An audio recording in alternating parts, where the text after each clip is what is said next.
Hello દર્શક મિત્રો, social legal advice by Hema Shukla advocate જૂનાગઢની મારી યુટ્યુબ ચેનલમાં આપનું હાર્દિક સ્વાગત છે. મિત્રો, આપણે વાત કરીએ છીએ જૂનાગઢની નાગરિક પરંપરાના બેઠા ગરબાના આવિર્ભાવ, એની પરંપરા, એની પ્રાચીનતા, એની સંસ્કૃતિની. આપણે બેઠા ગરબાનો હેતુ અને એનો જે એને પાછળનું કારણ ને એ ગઈકાલે સમજ્યા કે જ્ઞાતિમાં નવરાત્રિ બહુ ચુસ્તપણે પડાતી હોય અને ક્યાંય અડીસાબડીશ બહુ ન થાય અને બહાર ન નીકળાય, એટલા માટે થઈને સાંજે જે સ્ત્રીઓ બેસીને માતાજીની આરાધના કરતી હતી એ બેઠા ગરબા અને પુરુષો રાત્રે કરતા હતા. આમ જોઈએ તો આ એમ કહેવાય છે કે પ્રાચીન કવિઓએ રચેલા ગરબા છે અને એમાં મોસ્ટલી આપણે ગઈકાલે જોઈ ગયા એવી રીતે કે માઇકલ આપી છે, દયા કલ્યાણ છે, વલ્લભ ભટ્ટ છે, વિનુ છે, હિમાંશુ છે, આ બધા સુમન છે, આ બધાની રચનાઓ મોટે ભાગે આવેલી હોય છે. આમ ટેકનિકલી જોઈએ તો આ પણ અર્વાચીન જ આવે, કારણ કે પ્રાચીન અને અર્વાચીનમાં ડેફિનેશન ગરબા માટે એવી છે કે જે દયારામથી કે જેણે ગરબીઓ લખી હતી, એટલે દયારામથી નરસિંહ મહેતા સુધીનો જે કાળ છે એ પ્રાચીનમાં ગણાય સો far as garba is concern, અને નરસિંહ મહેતા પછીનો જે બધો કાળ છે એ બધો અર્વાચીનમાં ગણાય. એટલે આપણે જે બેઠા ગરબા બધા ગાઈએ છીએ એ મોટે ભાગે બધા નેચરલી નરસિંહ મહેતા પછીના જ ભક્તોના ગરબા રચયિતા છે. એટલે આમ તો આપણે અર્વાચીન ગરબાની જ આરાધના કરીએ છીએ, પણ અત્યારની સાપેક્ષમાં જોઈએ તો એને પ્રાચીન કહી શકાય, કારણ કે એ બધા 50, 60, 100 વર્ષ જૂના કવિઓના રચેલા છે. એટલે એ રીતે એ ગરબા દ્વારા માતાજીની આરાધના કરવામાં આવે છે. હવે મિત્રો, આ ગરબાની વિશિષ્ટતા જોઈએ તો જે કાલે કોઈ પત્રકારે પૂછ્યું હતું કે આ ગરબાની વિશિષ્ટતા શું? આ ગરબાની વિશિષ્ટતા તો મિત્રો વર્ણવીએ એટલી ઓછી છે. પહેલી વાત તો એ કે આમાંના મોટાભાગના જે ભક્ત કવિઓ હતા, માય ભક્તો હતા, એ કંઈ બહુ પ્રખર વિદ્વાન કે એટલા બધા ભણેલા કે સાક્ષર કે સાહિત્યકાર કે એવા નહોતા. માઇકલ આપીથી માંડીને વલ્લભ ભટ્ટ તો બેરામુંગા જ હતા, અને માઇકલ આપી, વલ્લભ ભટ્ટ, દયા કલ્યાણ, આ બધાને આપણે જોઈએ એટલે એક કવિ સુમંત અને કવિ હિમાંશુ અને માઇકલ આપી, એ લોકો નાગરિક જ્ઞાતિના હતા, એટલે પ્રમાણમાં તે જમાનામાં પણ ભણેલા હતા. બટ ઇવન અધરવાઇઝ આ જે બધા છે એ ઘણું ઓછું ભણેલા, એવા કોઈ સંગીત શીખેલા નહીં, કોઈ સાહિત્યકાર નહીં, પણ એમની જે રચના બધી હતી ને એ ભાવથી, શ્રદ્ધાથી ને અંતરથી થયેલી હતી. એટલે એને રાગ રાગિણી છે, પ્રાસ છે, લય છે, તાલ છે, એ બધું એમાંથી આપોઆપ ઉદ્ભવતું. આપણને જાણીને બહુ નવાઈ લાગશે કે આમાંના મોટાભાગના જે ગરબા છે એ શાસ્ત્રીય રાગો ઉપર આધારિત છે. ભોપાલી છે, ભીમપલાસી છે, શિવરંજની છે, બાગેશ્વરી છે, આવા બધા રાગ રાગિણીઓ ઉપર કેટલાય ગરબાઓની રચના થયેલી છે કે જે ત્યારના કવિઓ ક્યારેય કોઈ પદ્ધતિસર, આપણે હું નથી માનતી કે શીખેલા હોય, પણ એ લોકોએ એ રીતની બધી આખી રચના કરેલી છે. પ્લસ એ ગરબાનું ગૂઢ તત્વજ્ઞાન આપણે જોઈએ. એટલે પહેલાં તો આપણે માઇકલ આપીને લઈએ, ઓચિંતી આંગણામાં આવી અલબેલડી, અંબાના સ્વાગત શાશા કરું.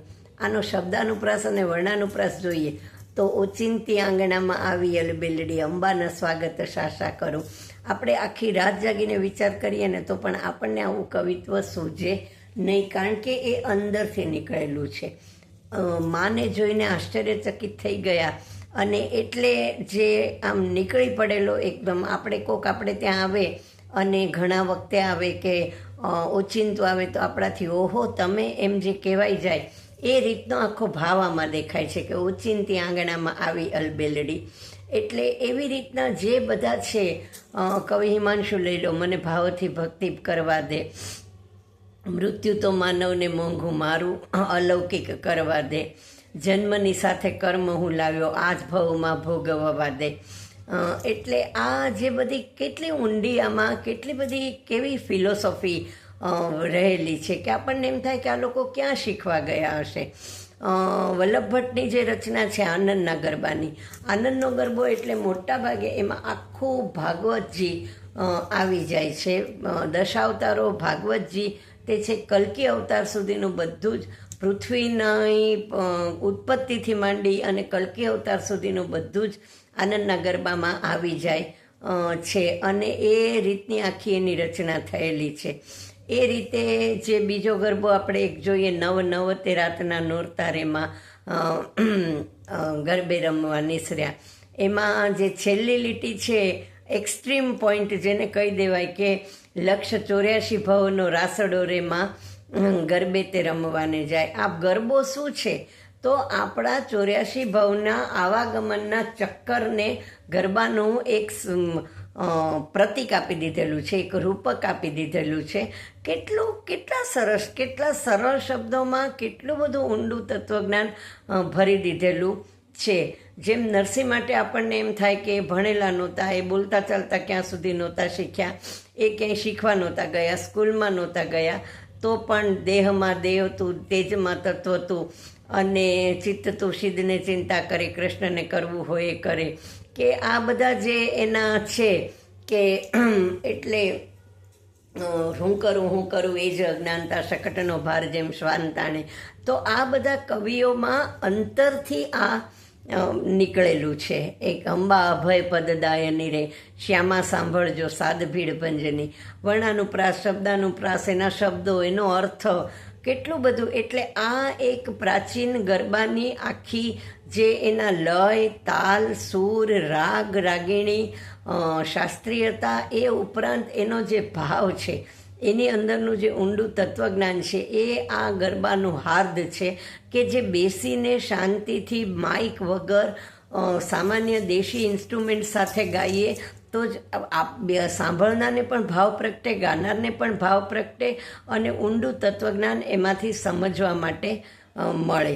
તો આ એક બેઠા ગરબાની લાક્ષણિકતા છે, એના રચયિતાઓની લાક્ષણિકતા છે. વિનુએ જે ગિરનારનું વર્ણન કર્યું છે, ગુંજે ગુંજે ગૌરવનો ગુંજાર, એવો ગરવો ગઢ ગિરનાર, એટલે માનું મંદિર જાણે આભની અટારી, સિંહ ઉપર માની શોભે સવારી, ત્યાં તો વાયુના વીંઝણા વાય, કે ગુરુ ગોરખનાથ, ગુરુ દત્તાત્રેયની ટૂંક, ભરતવંશ શેષાવનનું વર્ણન. તો આ બધું આપણને એમ થાય કે આ લોકો ક્યાં શીખવા ગયા હતા, કે આ શબ્દો આજે આપણને આ ભાવ, આ શબ્દો ક્યાંય મળે જ નહીં. આ એક વિશિષ્ટતા બેઠા ગરબાની છે અને એટલા જ ભાવથી એ ગવાય છે. આ ઉપરાંત જે જૂના ગરબાઓ થઈ ગયા, દાખલા તરીકે ઢાળિયા છે, લાલ અલબેલા આવો તો રમીએ સોગ ઠેરે લોલ, પછી શિવ પાર્વતીની ચોપાટ છે, સર્વારંભે પ્રથમ નમીએ, રિદ્ધિ સિદ્ધિ સ્વામી ગણપતિ, સાથે મળીને ચોપાટ ખેલે ઈશ્વર ને સતી પાર્વતી.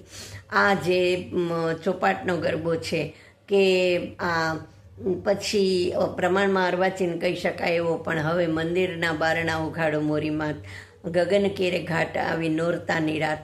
તો આ જે બધા ગરબા છે કે જેમાં ઊંડું તત્વજ્ઞાન, ઊંડો ભાવ, ભક્તિ, શ્રદ્ધા રહેલા છે, એ આ ગરબાની વિશિષ્ટતા છે અને એ શાંતિથી બેસીને ગાવાથી જ માણી શકાય છે, આત્મસાત કરી શકાય છે. મિત્રો, ફરીથી મળીશું આવા જ બેઠા ગરબા અને જૂનાગઢના બેઠા ગરબાના આરાસુર મંડળના પરિચય વગેરેમાં આગળના એપિસોડમાં. ત્યાં સુધી રજા આપજો. આવતીકાલે ચોથું નવરાત્રિ, તમને બધાને ખૂબ ખૂબ એના અભિનંદન અને આપણે ફરીથી મળીએ છીએ આવતીકાલે. Thank you very much. આવજો.